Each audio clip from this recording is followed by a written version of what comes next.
start off with, we'll start in chapter 1 here. So what happened to Ahaziah? Is that how you tell him? Ahaziah? Is that right? What happens to him?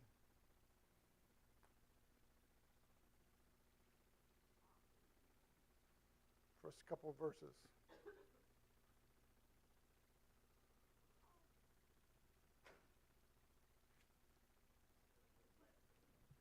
Right. Falls through the lattice, gets hurt.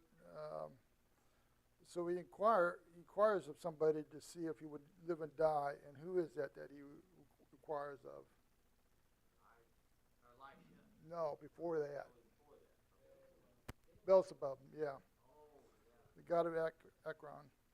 So who intercepts the messenger and tells them to return to? Yeah, that's right. That was Elijah. Yeah, it's Elijah. Yeah. So the king sends out a captain with 50 men to retrieve Elijah. What happens? This is really weird.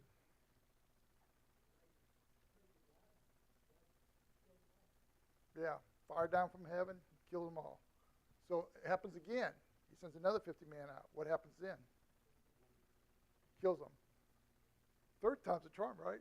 What happens the third time?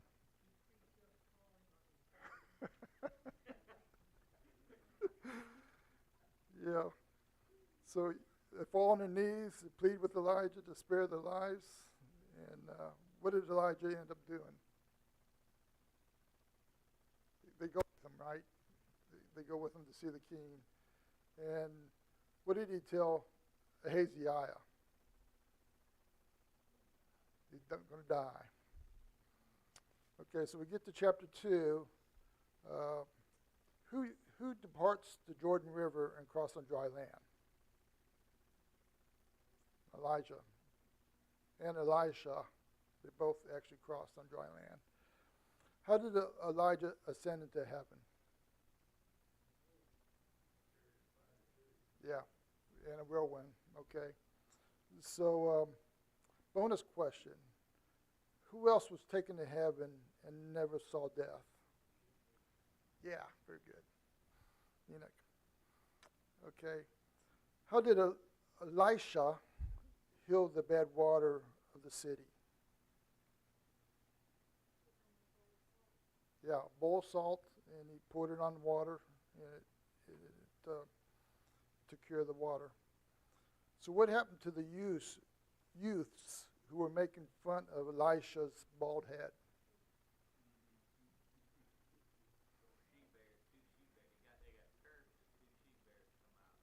Yeah, killed 42 of them.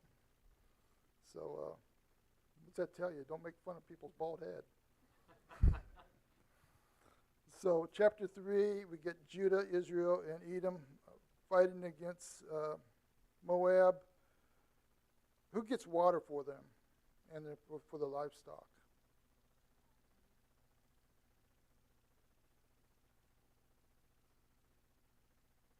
And how did he get water for them?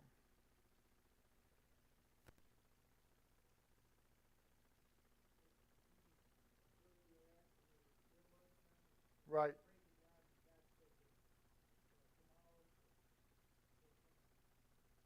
Right, and it came from the ground up, not down from, so yeah.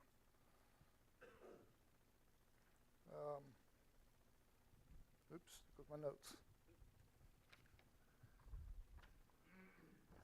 Okay, chapter 4 through 7, there's a bunch of things Elisha does. Any comments on those events? Some of them sound like what happened to Jesus, what Jesus did, like they parallel Jesus' miracle. Yeah, they do, a lot of them. The one especially where he feeds 100 men. Right. Like so much like the feeding of the 5,000. They're like, "Don't feed everybody." He's like, Yeah, and he had leftovers too. So what about how did the widow pay for the debt so her boys wouldn't be slaves?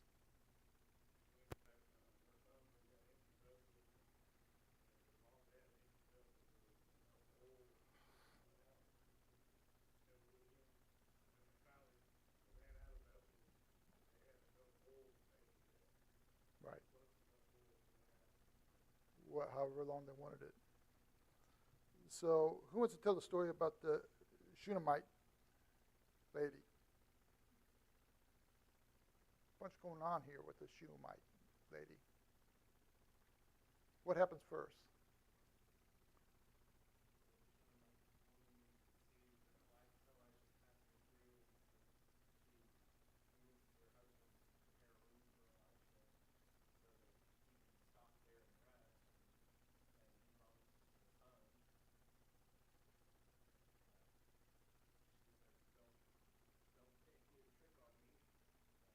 Yeah.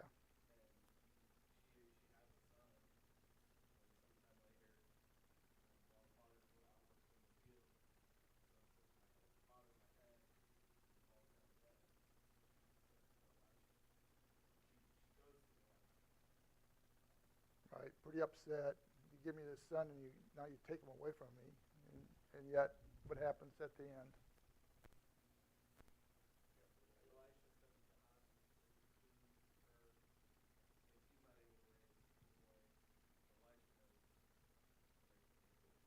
Okay.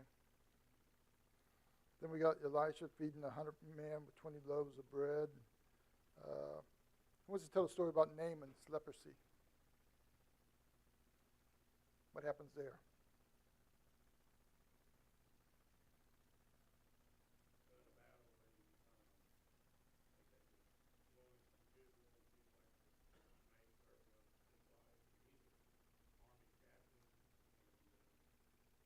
Okay.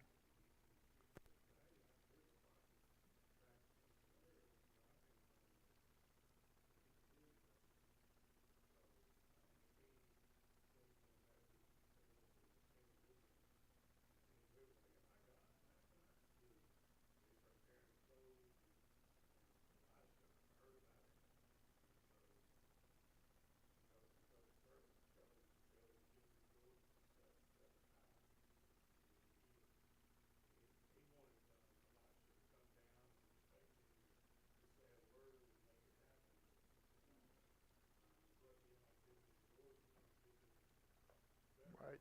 Yeah. Not that muddy Jordan water. Who wants to dip in that?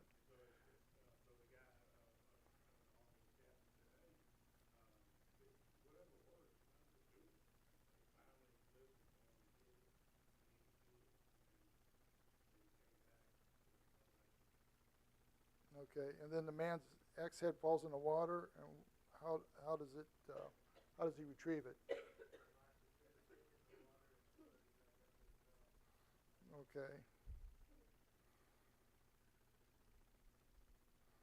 So Syria goes to war against Israel, and what does Elijah cause Syria? What does he do to Syria, to the man? Blinds them. Okay. And they actually just went. They didn't kill him. They just ended up going back home to where they came from. Um, so there's a famine in Samaria, so bad that the women are eating their sons. The king blamed Elisha for that. He wanted his head. So what happened to the Syrians who had the city surrounded? What did God do?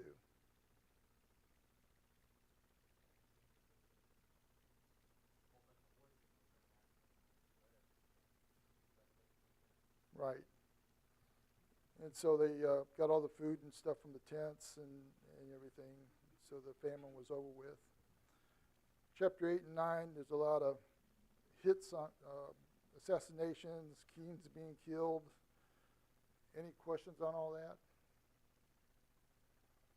One right after another, people getting killed. So who wants to tell us about Jezebel's death? Pretty gory.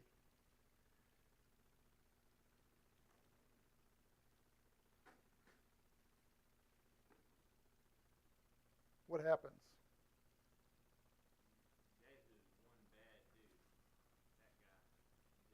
Yeah, Jehu. Yeah, he takes care of a lot of things we're going to talk about in just a second, and that'll be the end of what I'm talking about. So anyway, Jezebel, who throws her out the window?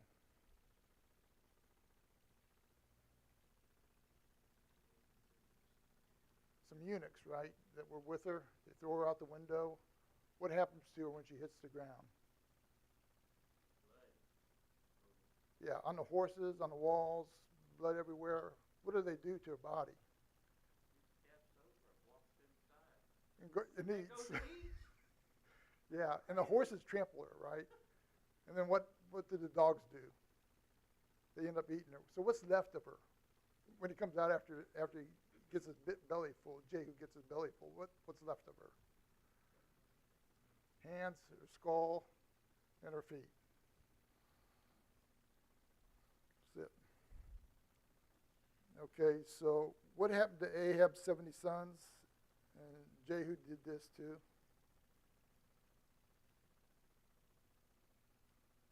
It's pretty gory here too. He didn't just kill his 70 sons. What did he do to them? Where did he send the 70 sons' heads? Jezreel, right? And piled them up. So he also takes care of all the great man, close acquaintances, his priests, anybody that had anything to do with Ahab. Jehu killed them, kills all of them, the prophets, priests, servants of Baal. So what did he do with all those that worship Baal?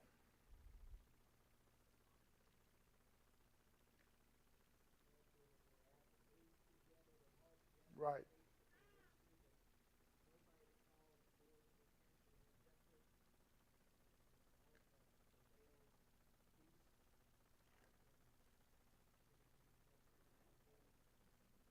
Surrounded it with 70 men and killed everybody inside and then destroyed the temple and everything else. So what was Jehu's downfall here? This really bothers me because he's doing so much good here. He's getting rid of Ahab. He's getting rid of all the Baal. But what didn't he do? Yeah, didn't get rid of the golden calves. So chapter 12, we talk about Jehoash reigning. Was he a good or bad king? Okay, and what was supposed to happen to the money that the priests received?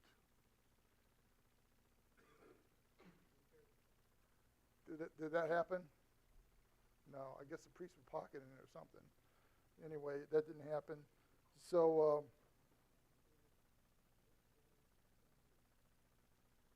right. Okay, so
Lord, that He can do so in a manner that we can understand and that we can take and apply to our lives. Lord, we just ask that you help Him direct the things that we study so that He may use words that are guided through your wisdom. Please be with those that are sick, that are in need of your healing hands. Please be with those that are away from us, Lord, to help them get back safely. Lord, we thank you most of all for sending your Son to die on the cross for us and give us for our sins and where we go. In Jesus' name. Amen.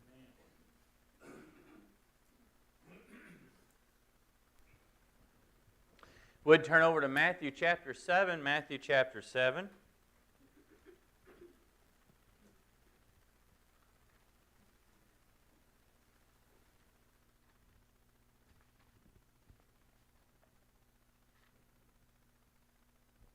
And we're in lesson 12, page 59, starting there in our book. And if you want to just turn over to the questions, we'll be looking at some of them. Won't be looking at all of them. I've kind of worked a couple of my own questions in with maybe a couple of questions in the book. So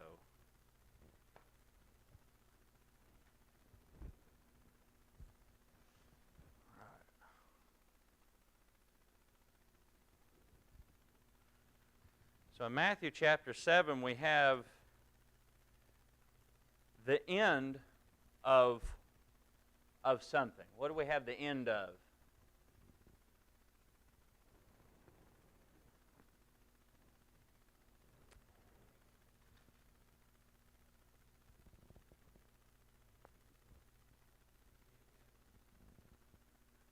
Huh? The end of what discourse? The Sermon on the Mount. Yeah. We have the end of the discourse, Jesus' Sermon on the Mount. And so the parable that we have tonight is basically Jesus' conclusion, his final application of the Sermon on the Mount.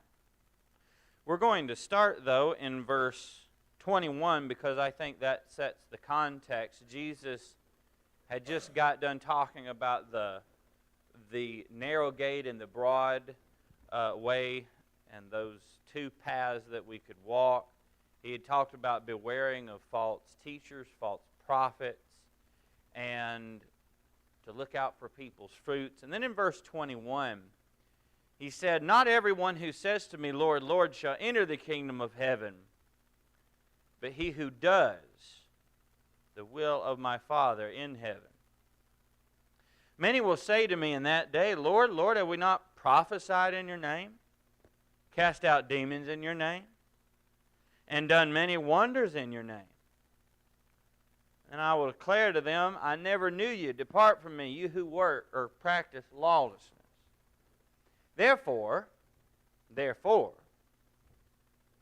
whoever hears these sayings of mine and does them, I will liken him to a wise man who built his house on the rock. And the rain descended, the floods came, and the winds blew and beat on the house, and it did not fall, for it was founded on the rock.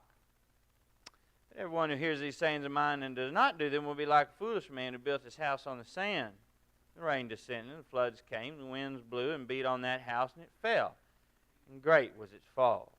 And so it was, when Jesus had ended these sayings, that the people were astonished at his teaching. For he taught them as one having authority, and not as the scribes." Out of all Jesus' parables, I think this is one of the most straightforward ones and sort of easy to understand his main message. His point is, if you don't hear what Jesus says and do it, you are a foolish person, and you're building your life, your salvation, on sand if you do not hear and do his words. We have the contrast here of the man that does Jesus' words. He's like a man who built his house on the rock, who had that strong foundation. And then Jesus, this is where he ends his sayings of the Sermon on the Mount. And I kind of want to start out with this question because I think it's pertinent to the parable and everything that Jesus says here, but especially to the parable. What was the crowd's reaction to Jesus' teaching? Why?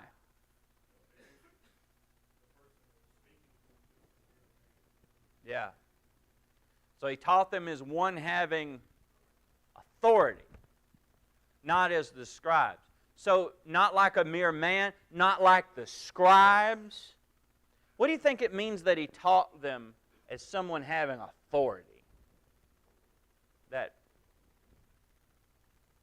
Any thoughts on that?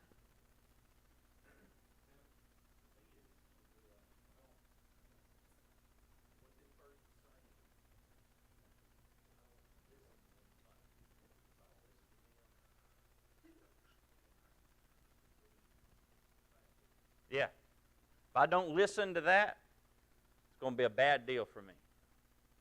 So Jesus is saying, you got to follow my words and do them, because that's make or break. Now that's a big deal for someone to say that. It would be a big deal for anyone to say, to teach something like this parable. Because in the parable, he doesn't just tell a parable about a wise and foolish man. He connects that with the words he's teaching. So, I mean, think about it. You're sitting there listening to him, and Jesus is saying, if you don't follow me and what I'm saying, and you don't do what I'm teaching, you're foolish. That was spoken with power. That wasn't like the scribes. It had authority behind it. And a lot of what Jesus said it doesn't just apply to the parable, but everything that Jesus said in the Sermon on the Mount had this weight to it. So Jesus said, yeah, go ahead, Chris.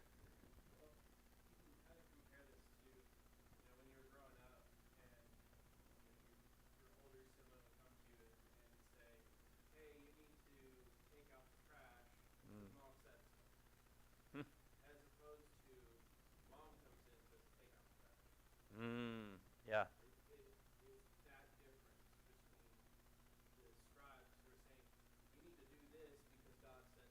Right.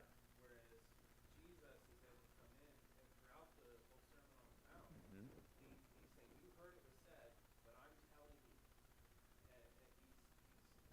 And he's teaching them the heart of the law. That's right. That's right. And so it's like Chris said, it's that difference between the sibling and the mother giving the command.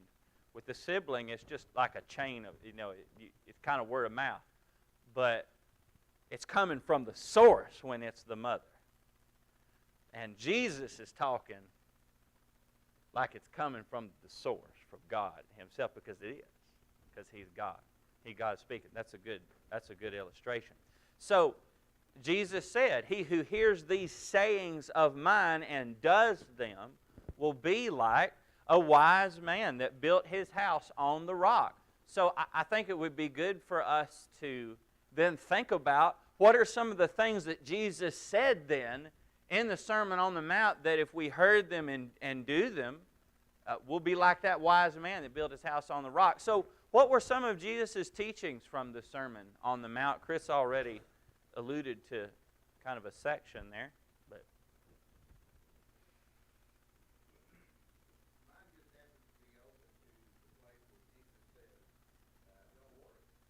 yeah.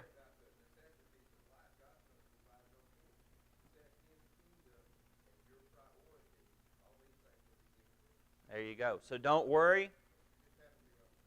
Yep, there you go. So that's the heart of that section there where Jesus is talking about don't lay up for yourselves treasures on earth, but treasures in heaven.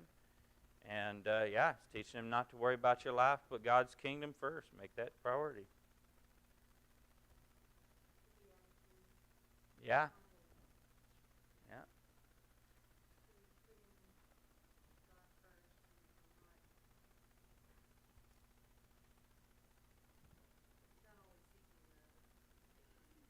Yeah. So he has some of those most famous things right out of the gate, that beginning of the sermon, what we call the Beatitudes. Blessed are those who are poor in spirit, those who mourn. and those who are meek and so forth. Yeah.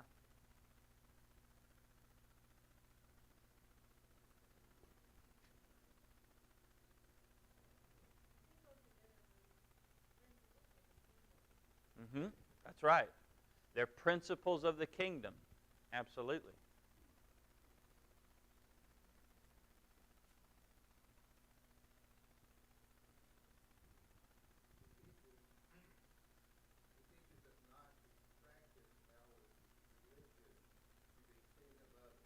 That's right.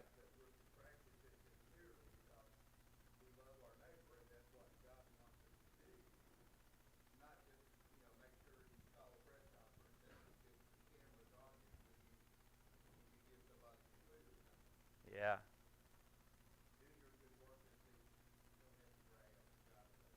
That's right.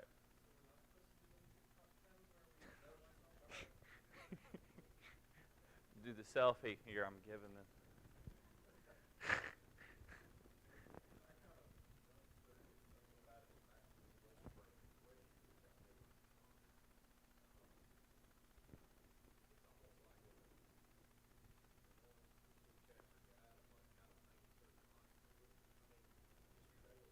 Yeah.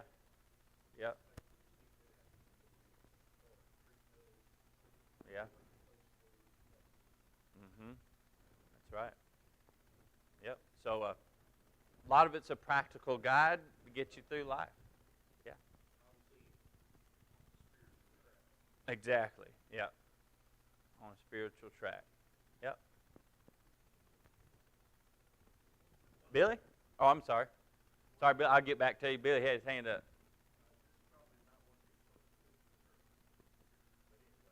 Uh-huh. Uh-huh.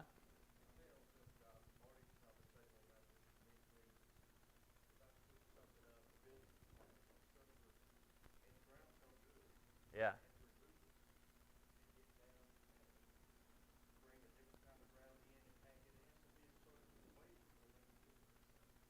Mm-hmm.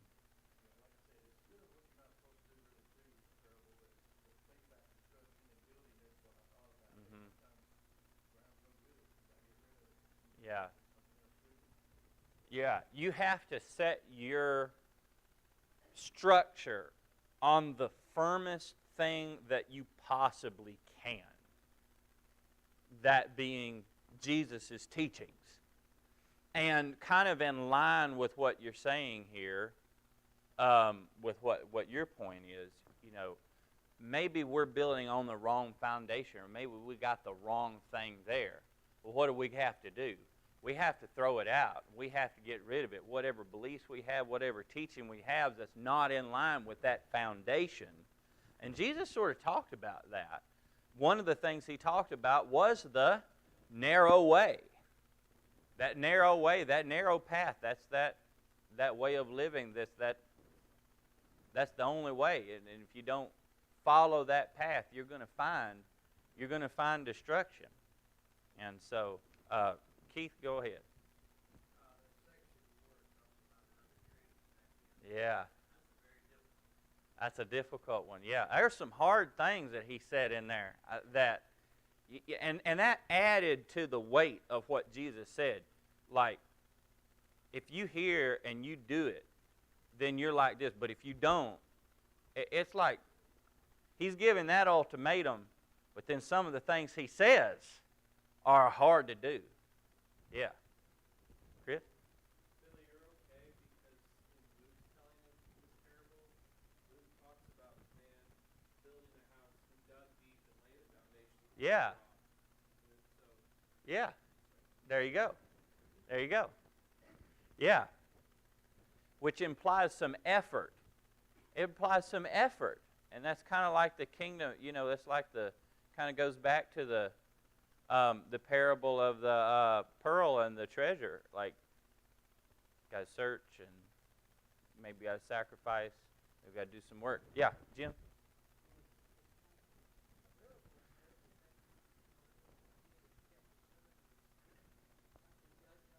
Yeah.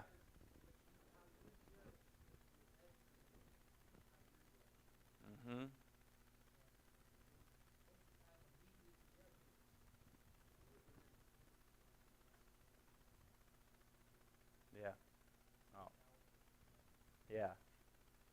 right. Well, good. Good. So it's kind of like we're kind of building an idea of the things that Jesus talked about here.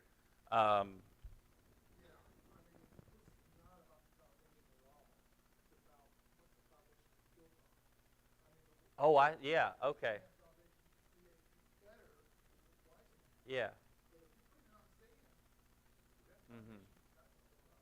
Yeah. Yeah.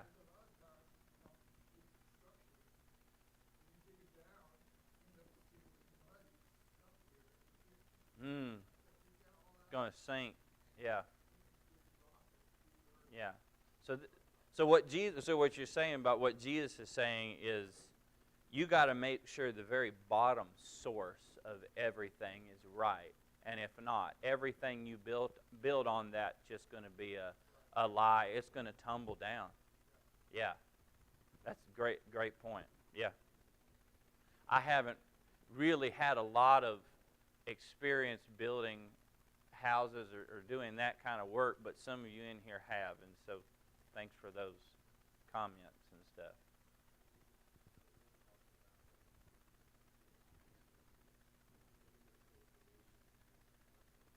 Mhm. Mhm. Yeah.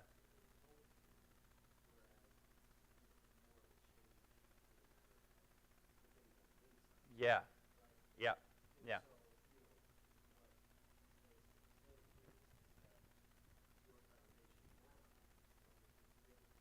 Mm.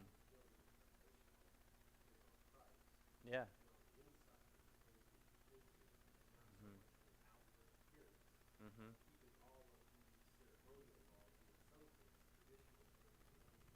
Yeah.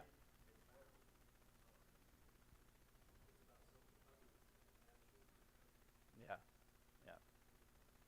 So the point of this parable, or one of the points of the parable, is that whatever you build on, you need to build on the rock so that you can survive the storm that is coming. Because that's kind of a key part to this whole parable, is that the rains came to both these men's structures, but only one was standing. And one of the points, one of the questions in the book was, what were some things that, some factors that did not make one a wise builder? Y'all remember that part of the lesson? And one of those factors was the strength of the storm. Like there wasn't one. The one guy's house didn't fall down because one storm was stronger than the other. They both encountered the storm. Winds came and beat on both, but it fell. One fell and one stood because one was founded on that rock. So kind of thinking about that, I want to kind of turn our attention now to another question, and it's one of the questions in the lesson. It's actually question number 5. In the final analysis, what does that storm represent, do you think, in that parable? What are the winds and the waves representing? Trials? All right.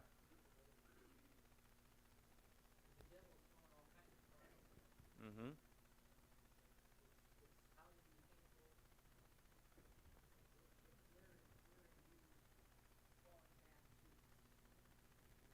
Yeah.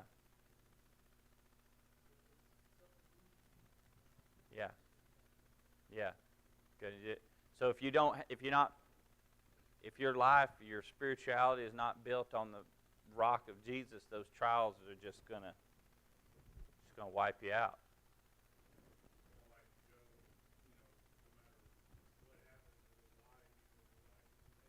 Mm-hmm. Yeah. Take away.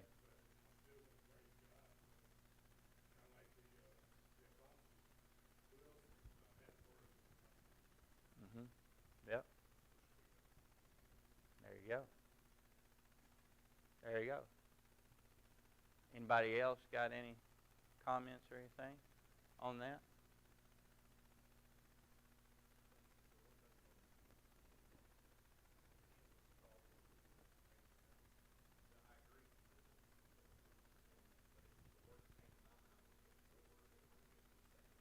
Mm. Mhm. Mhm. Yeah. Yeah. There you go. So we're in a war against Satan, and we need to be on that rock so that we can stand up. Kind of like what Paul said, we need to pull on that whole armor that we can stand against the wiles of the devil. Put it another way. So, yeah. So that's good. I mean, the idea of the storm being trials, that's definitely applicable. That's definitely something to think about. I think there's another application too, though, and something I heard someone preach a sermon on this one time, and they tied it back in with verses 21 through 23, and I'd never thought about it before. And the guy that in the lesson, Larry Hafley, kind of alludes to this point, but I don't know, not entirely. He kind of hints at it, that the storm here, or at least one of the, like the main storm we're going to face that we better stand up against is the judgment. And Jesus, how does he end his sermon? What's that before the parable? What's that last thing he's talking about right before the parable?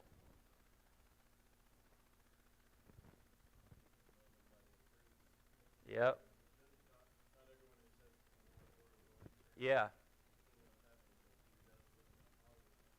Yep. And then he said, many will say unto me on that day. Well, didn't we do many mighty works in your name? Didn't we do all these great things? And Jesus will say, no, depart from me, you who work what? Lawlessness. What's lawlessness in the context of Matthew 7? The things that are not the teachings of Jesus Christ. And then he gets done with that, and that's when he says, therefore, whoever hears these sayings of mine and does them, I liken him to a wise man who builds his house on a rock. So it's almost like Jesus is saying, look, one day you're going to stand before God.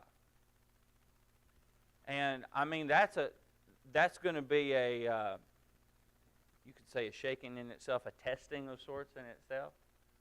It's kind of presented in the Bible and in some of these parables like an inspection. The master, and some of the parables we haven't looked at, but you know, the parable that has the faithful servants and those that are not, like the parable of the minas and the parable of the talents, the master, he's gone away and on that long journey, and then he returns, and what does he do? He makes his servants give account. Some of them done good, some of them not. And that's kind of how Jesus is ending and talking about that day. And so if we're going to stand on that day, we better be following Jesus' teachings. Because, I mean, many are going to say unto him in that day, didn't we do many great and wondrous things? But they weren't his teachings. They weren't his teachings. Maybe they were. Maybe they thought they were doing the will of God.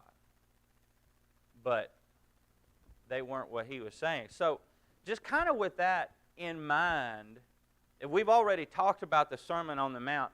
The book kind of had some questions jumping out and making some other applications, but I kind of like the idea with sticking with Matthew 7 because I think there's some great things in Matthew 7 too. And I mean, not just Matthew 7, 5, 6, and 7 in the Sermon on the Mount to make applicable to this. What are ways that we can be a foolish builder and practice lawlessness then in light of the Sermon on the Mount? What are some things that we might do to not follow Jesus' teachings and find destruction? A better way of asking that would be, in the Sermon on the Mount, where are the places where Jesus says, if you don't do this, then destruction's going to come? That ultimate destruction's going to come.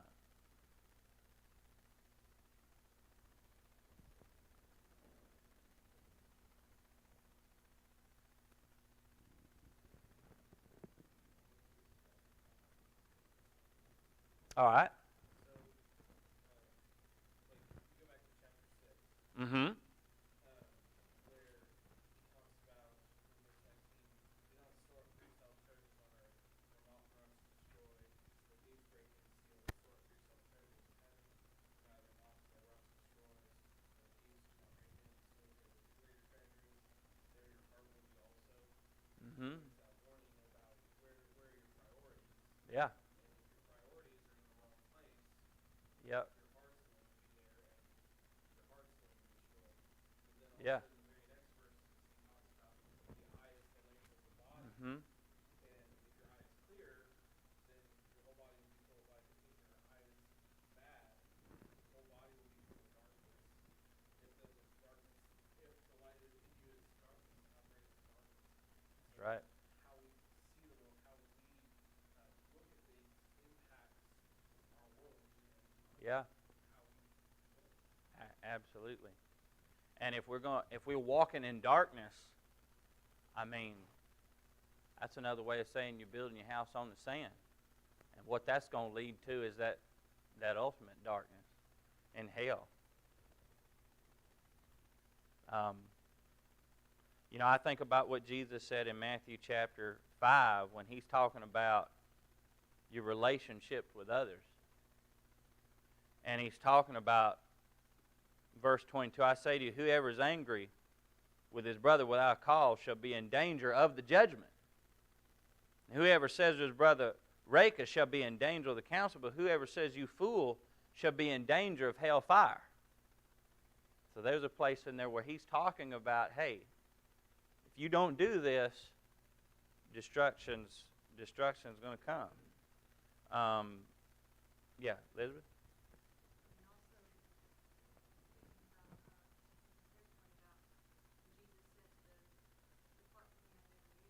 Yeah.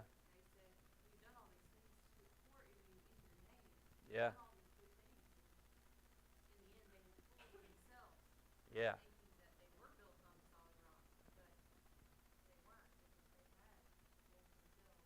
That's right.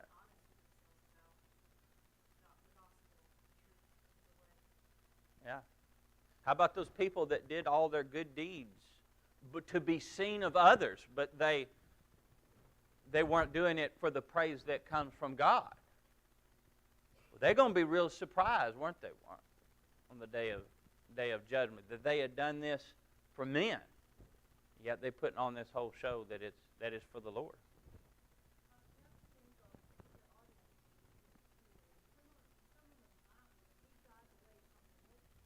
Mm.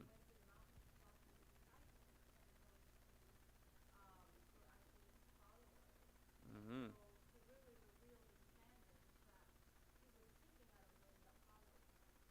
Mm.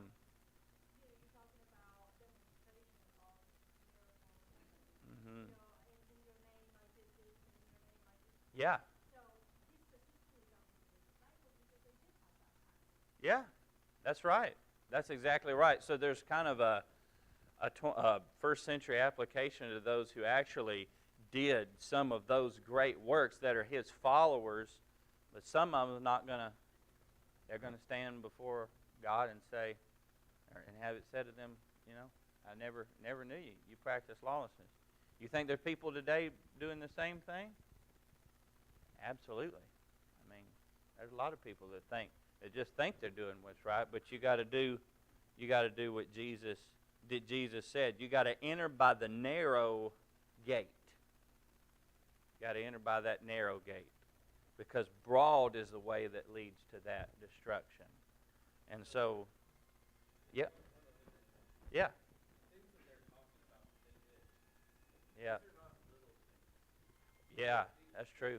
Yeah, yeah.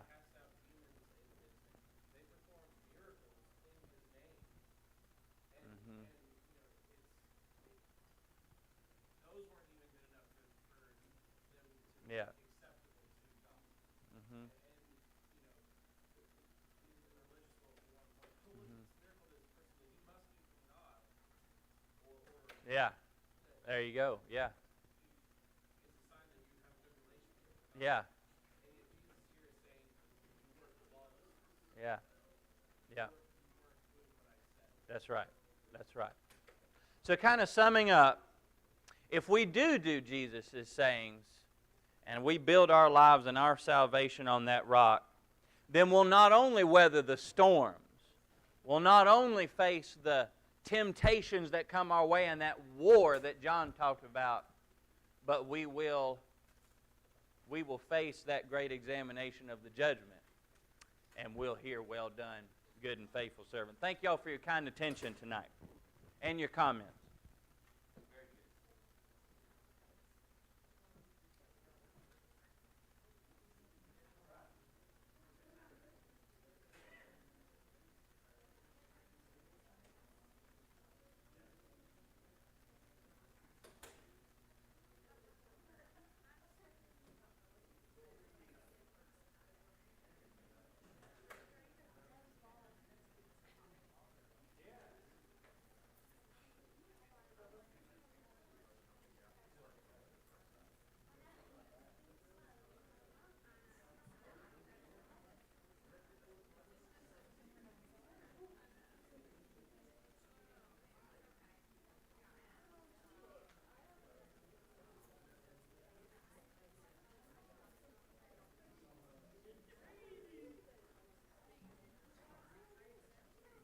Good evening, everyone. We'll sing before our invitation this evening, "Our God, He is Alive." There is beyond the azure blue a God concealed from human sight.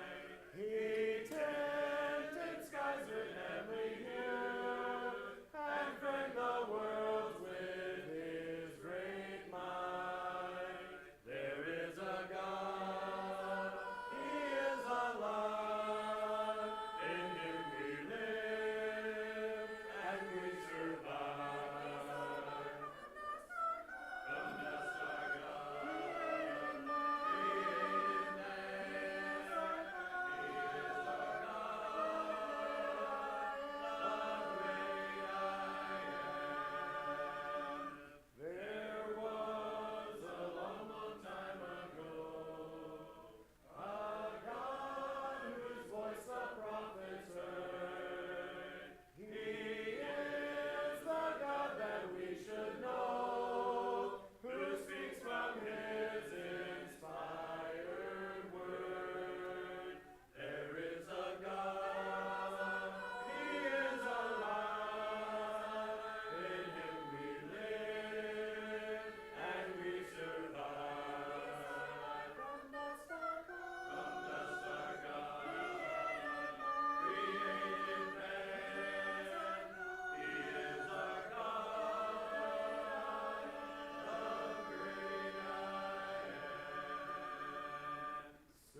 Some of you may know the name James Lind.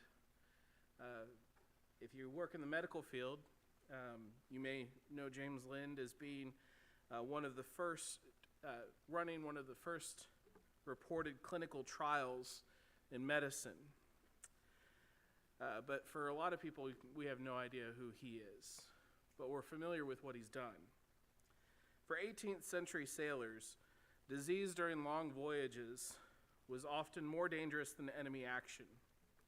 One British expedition to raid Spanish holdings in the Pacific Ocean in the 1740s lost 1,300 of its original complement of 2,000 men to illness. The commander, George Anson, said almost the whole crew was afflicted by symptoms including a luxuriancy of funguous flesh, putrid gums, and the most dreadful terrors. Many sailors suffered a strange dejection of the spirits and lay immobile, while others who resolved to get out of their hammocks have died before they could well reach the deck. Frequent outbreaks of disease tormented crews, and various cures were championed. One explorer championed an elixir of vitriol, which was a dilute solution of sulfuric acid, bloodletting, and by applying a piece of turf to the patient's mouth to counter the bad qualities of sea air. Some sailors would eat rats that they found on the ship, and that seemed to be effective.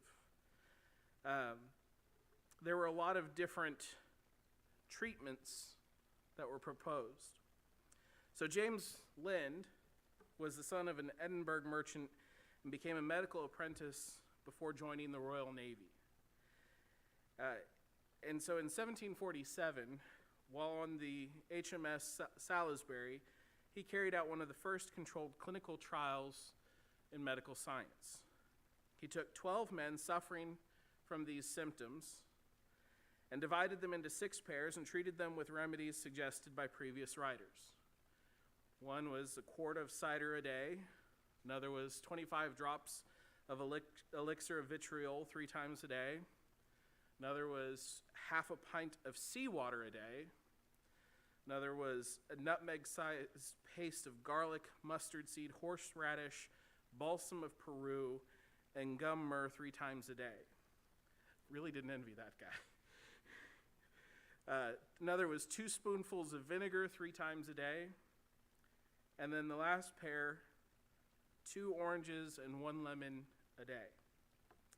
And by the end of the week, those on citrus fruits were well enough to nurse the others to health. The disease that we were talking about is scurvy. And oranges played a part in battling that disease. After James Lind's findings, it took nearly 50 years for the Royal Navy to start issuing oranges on their long-distance trips. You might be saying, okay, how does this relate to us today? You see, oranges were vital to people's lives on sea, so that they could get vitamin C, so that they could get what they need. Jesus, in John chapter 6, says to the crowds, "Do not work for the food which perishes, but for the food which endures to eternal life, which the Son of Man will give you, for on him the Father God has set his seal." A little bit later, Jesus says, "I am the bread of life. He who comes to me will not hunger, and he who believes in me will never thirst." Jesus tells us that if we want to have life, we need to eat his flesh and drink his blood. We need to have our lives wholly dependent on him. Now, at this teaching that Jesus had shared with the crowds, there were quite a few who were upset at him saying that he was the bread of life and that they needed to partake of his flesh and drink his blood. And so many people left. They walked away. In verse 66 of John chapter 6, it says, as a result of this, many of his disciples withdrew and were not walking with him anymore. So Jesus said to the 12, you do not want to go away also, do you? And I love Simon Peter's answer here. He says, Lord, to whom shall we go? You have words of eternal life. Some of the things that Jesus teaches us are hard. Some of the things that we have to confront about ourselves and the sins that we have in our lives, they are difficult to overcome. But we have to remember, Jesus has the words of life. To whom will we go, if not to him? It's a simple thing to eat an orange. And yet it saves so many lives after James Lynn found that vitamin C fights off scurvy. It's a simple thing to choose Jesus.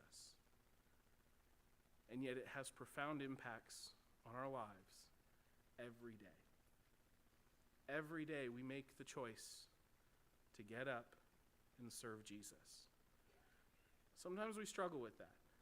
Sometimes we fall short. Sometimes we don't make the choices that we need to. But that's the wonderful thing about Jesus. As long as we have breath, he gives us hope. If you're here tonight and you've been struggling with sin and you need help in overcoming it, why not come forward while we stand and while we sing?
Thank you for those words, Chris. Just a few announcements before we leave. Many of you